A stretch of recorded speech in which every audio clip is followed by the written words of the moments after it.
This is your news source evening bulletin for today, Friday, the 3rd day of September in the year 2021. I'm Gordon Mosley. Here's what we're tracking tonight.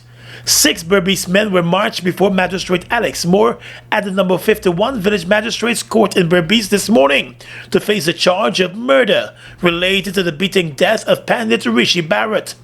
The 60-year-old beloved Pandit was beaten to death last Saturday night outside his home when he attempted to get a group of alcohol-drinking men to lower their music and move from the front of his premises. In court today, the 6 suspects were shackled at their hands and feet and showed no signs of emotions and said nothing as they were taken before the magistrate. Those charged for the capital offense of murder were Devendra Kamraj, Ramzan Ali, Javed Ghani, Anil Angersham, Gregory Tej Pratap, and Viannan Kamraj. The 6 murder accused were not required to enter a plea to the indictable murder charge. After listening to the prosecution's case, the magistrate remanded the 6 men to jail. They will return to court on the 14th of October for the continuation of the murder case. 4 of the 6 accused had lawyers making an appearance on their behalf this morning. The brutal murder of the Pandit has angered the Crabwood Creek community where he served and lived. The Guyana Hindu Dharmic Sabha and the Mahasabha have both condemned the killing and have called for swift justice in the matter. The religious leader was beaten to the head and body by a group of men in front of his family, who pleaded with the men to stop. The Pandit was rushed to the hospital, but doctors pronounced him dead. A post-mortem examination revealed that he suffered a fractured skull and brain hemorrhage. More news coming up in just a moment. I swear you're always late, Mom. Told you 2 hours ago I'm coming to take you on the road, and you still ain't ready yet? Not today. I hear you looking, I gotta pay my phone bill and my internet bill, and I can't find it in the post. You bring it just the other day, man. Like I said, you're always late. You know GTT sending you bills straight to your WhatsApp now with their new WhatsApp billing service? Let me show you how to sign up on the website. No more querying at the office. Doesn't matter if bills come late in the mail anymore. Even if you lose it again at the house, all you need to do from now on is open WhatsApp to access your monthly bills. No, you can tell me that.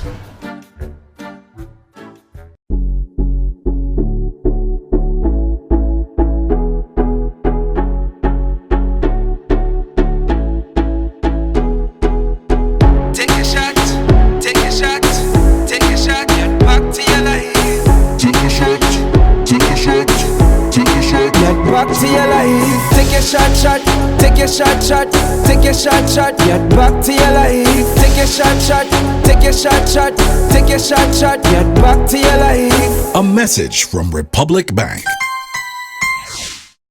We've got exciting news! All 12-ounce yellow cab Buster are now only $100. Buster, live in Come full get color. your Buster, $100.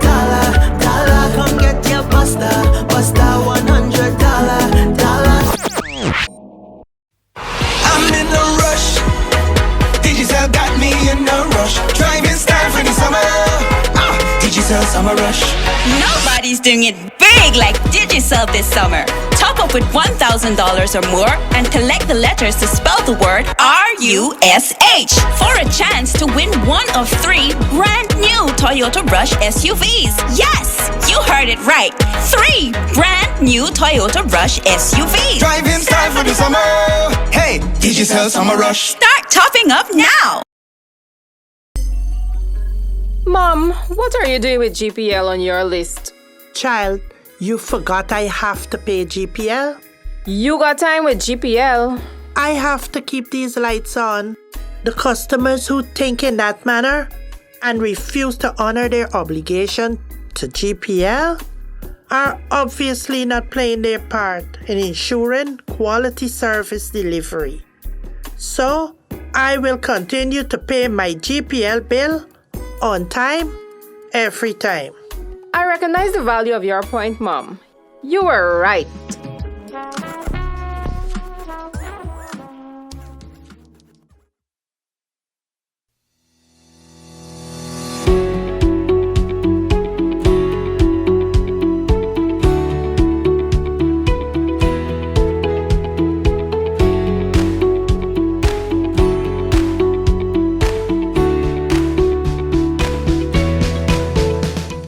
GBTI, make your dreams of owning a home a reality. Buy or build your home with us. Let us help you to completely outfit your home and make it move-in ready. Need to purchase land? We finance that too. Benefit from our 10% down payment and interest rates as low as 4.25%. Calculated on the reducing balance with up to 30 years to repay. Switch your mortgage to us and learn about benefiting from the equity in your home. Invest wisely. Apply online or call your branch to schedule an appointment. GBTI, we see Guyana through your eyes. Schools across the country will reopen on Monday, but students of secondary schools who are currently being targeted for vaccination against COVID-19 will only return to their classroom when they are fully vaccinated against the virus.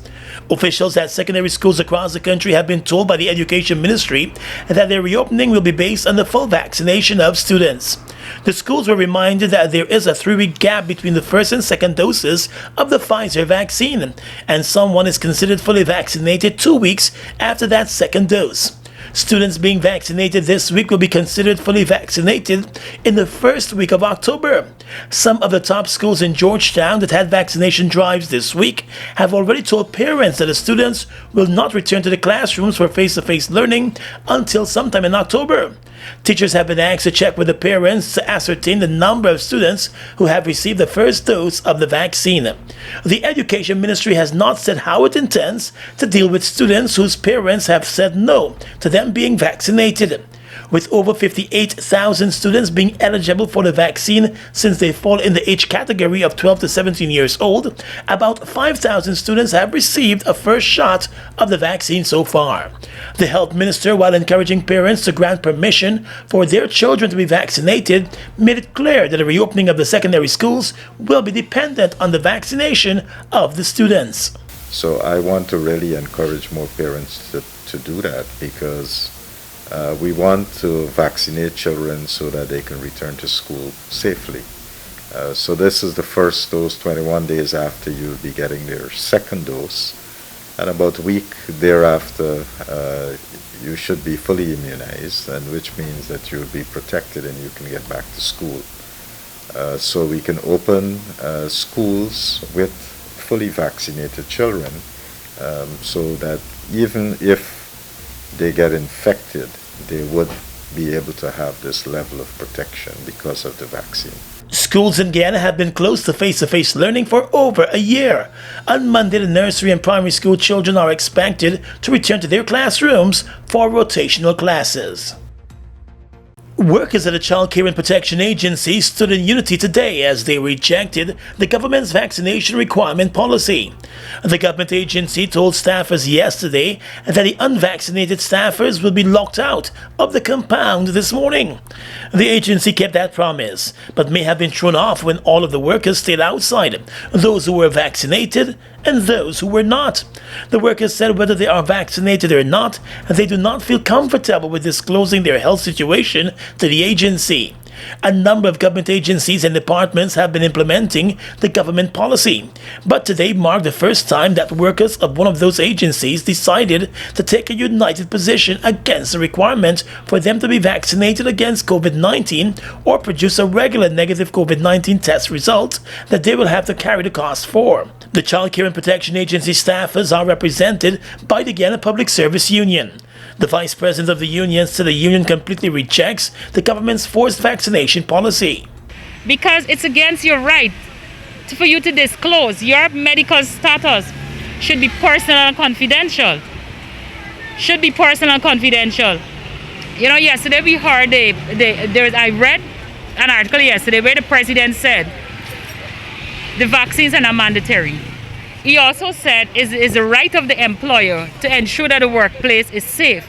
We all agree that it is the right of the employer. But we totally disagree because he said the vaccines are not mandatory, and still we have memos circulating within the ministries informing the staff that they have to be vaccinated. So is it the president has one government and these ministers has another government? We don't understand. The union rep insisted that the government needs to change its policy and stop locking people out of their jobs. The GPSU has joined forces with the Guyana Trades Union Congress and the Guyana Public Service Union in a move to the court to challenge the vaccination policy. Despite coming under mounting criticism, the government has not budged from its policy.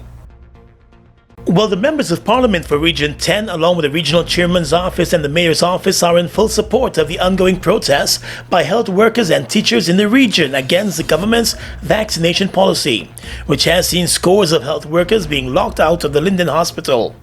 In a joint statement today, the political leaders in the community announced a full shutdown of the region in protest of the government policy, which has also resulted in unvaccinated members of the community being denied government services. The Region 10 leadership said the government's position is dictatorial and discriminatory and is not the best way to fight the pandemic and deal with vaccine hesitancy. According to the officials, Region 10 already has a shortage of much-needed doctors and nurses due to transfers and migration, and the lockout of nurses and doctors because they are not vaccinated against COVID-19 is creating more problems than solutions for the community. The Region 10 leaders have also called out the government over its requirement for persons seeking government services to be either fully vaccinated or produce a negative COVID-19 test result. According to the officials, taxpayers in the region are now being denied services that are being funded by their tax dollars. In addition, there is also concern in the region over the government's decision to remove scores of persons from the public assistance program, leaving them to fend for themselves although they are vulnerable. The shutdown is also being called to bring attention to the scores of young people who were fired from their government jobs in Linden and the closure of the St. John's Ambulance Brigade, which has seen trained health workers being sent home. In the world of politics, 2 days after the leader of the People's National Congress, David Granger, informed party chairperson Valda Lawrence and the General Secretary Amna Ali that he will be proceeding on a leave of absence from the PNC, he has now written to the central executive of the party and members of parliament confirming his decision. Granger also made it very clear in his latest letter that he was not resigning or retiring from the party, but was simply taking what he called a deserved leave of absence for vacation purposes. In the letter seen by News Source, the PNC leader reminded his party colleagues that he was elected as party leader at the Biennial Congress on 4 occasions. He said he has not demitted office and explained that he has not taken any leave since becoming active in politics a decade ago. Mr. Granger said over the past 10 years, he had a steady governmental work schedule as leader of the opposition and as president of Guyana and never took a vacation. He said he intends to spend his vacation leave in Guyana and remains accessible to the party when called upon. A senior official of the party told News Source that Mr. Granger's decision could be viewed as him trying to stay away from discussions relating to the party's biennial delegates Congress, which is overdue. Those discussions for the proposed date of the Congress are scheduled to be held in the coming days. The party's Congress is expected to take place before the end of this year, which will see the election of a leader and executive of the party. Political insiders have told News Source that it is unprecedented and strange for a leader of a political party to take a leave of absence, especially as the party is gearing up for a Congress and internal elections. One political analyst said Mr. Granger may be setting the stage to remove himself from the daily grind of leading the party. He has come under blistering criticism from his party's executive over many decisions made by him in the past year, and has also been accused of ignoring advice of the executive and running a one-man show in the PNC reform. Let's tell you now that 2 enforcement officers attached to the Guyana Revenue Authority are nursing gunshot wounds and are in a serious condition after they came under gunfire at an anti-smuggling operation in the Mahaica area last night. In a statement, the Guyana Revenue Authority said that based on information, a team of enforcement officers along with a team of police officers were dispatched to the Mahaica area to intercept a vessel that was suspected of transporting smuggled goods in the Mahaica River area by land and water. The GRA said its vessel came under high-powered and spotlighted gunfire emanating both from the suspect's property and the suspected vessel, making it clear that the smugglers may have been tipped off.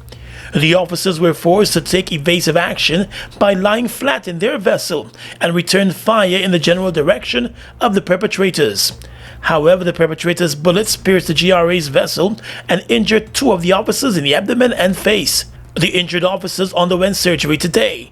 There were no arrests, but the Guyana Revenue Authority said the leader of the smuggling crew is known to both the police and the Guyana Revenue Authority for his involvement in smuggling. A full investigation is underway tonight.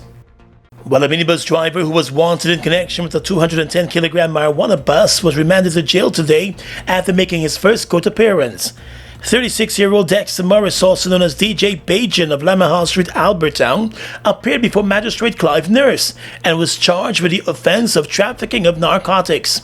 According to the police report, on the 22nd of August, the man had 210 kilograms of marijuana in his possession for the purpose of trafficking. In court, the minibus driver, who also works as a promoter and disc jockey, denied the allegation. He was represented by attorney-at-law Latmi Rahamat, who made an application for bail but was denied. The attorney argued that the minibus that was allegedly found with the marijuana does not belong to her client, but instead belongs to another man who was charged earlier this week in connection with the same crime. But the police prosecutor, Shalon Daniels, objected to bail on the basis that a wanted bulletin had to be issued for the accused after he escaped during the operation that unearthed the large amount of marijuana.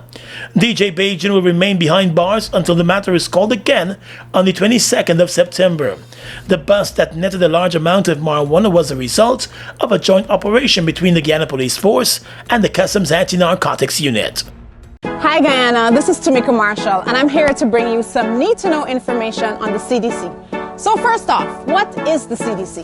The CDC, our Civil Defense Commission, is responsible for disaster risk management in Guyana and offers support when affected by floods, droughts, health hazards, now oil spills, etc. It's important to know that disaster risk management extends to every individual, family, community, government, and private sector organizations. I think we can all agree that prevention is better than cure.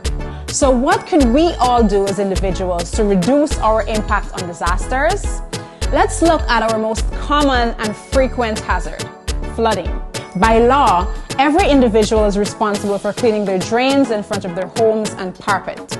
You'll find that improper garbage disposal will result in clogged drainage. So when it rains, there's a flood. Let's do our little part by using trash cans and disposing of our waste properly to reduce and prevent flooding. Want to do even more? Then join the CDC Volunteer Corps. I myself just joined actually. For more information and live updates on the CDC, follow them on Facebook and Instagram and check out their website, cdc.gy. CDC, here protecting all away from any emergency. It's one of your biggest goals, getting your own home, where memories are made, where happiness lives. You may feel that home ownership or renovation is beyond your reach, but we at Republic want you to know that there's always a way. Ask us about our suite of mortgages. Let's help make your housing wishes come true. Or advise on how the equity in your existing home can finance other dreams and goals. Call or go online to learn more. We've got exciting news! All 12-ounce yellow cab Buster are now only $100. Buster, live in Come full get color. your Buster, Buster $100. Come get your Buster, Buster $100. We are legions of men standing strong, but never too proud to stoop and help someone. We must send a clear signal to all. Do right. Walk in upright ways, knowing that's what being a man is all about. And ever aware that things will only get worse when good men do nothing. Stand strong. Be the one to live right. I swear you're always late, Mom. Told you 2 hours ago I'm coming to take you on the road and you still ain't ready yet? Not today. I know you're looking, I gotta pay my phone bill and my internet bill and I can't find it in the post. You bring it just the other day, man. Like I said, you're always late. You know GTT sending you bills straight to your WhatsApp now with their new WhatsApp billing service? Let me show you how to sign up on the website. No more querying at the office. Doesn't matter if bills come late in the mail anymore. Even if you lose again at the house, all you need to do from now on is open WhatsApp to access your monthly bills. No, you can tell me that. Fuel it up and drive, Super 95. Fuel it up and drive, Super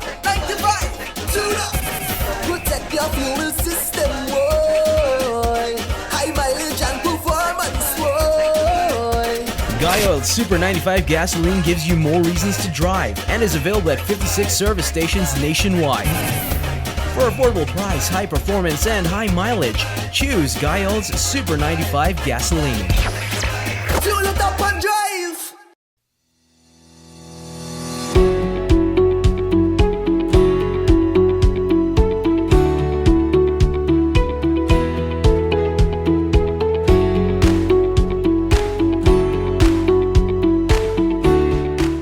Across the region tonight, in Jamaica, the Caribbean Policy Research Institute is urging the Education Ministry there to continue to enhance teachers' professional development amid continued remote teaching because of the COVID-19 pandemic.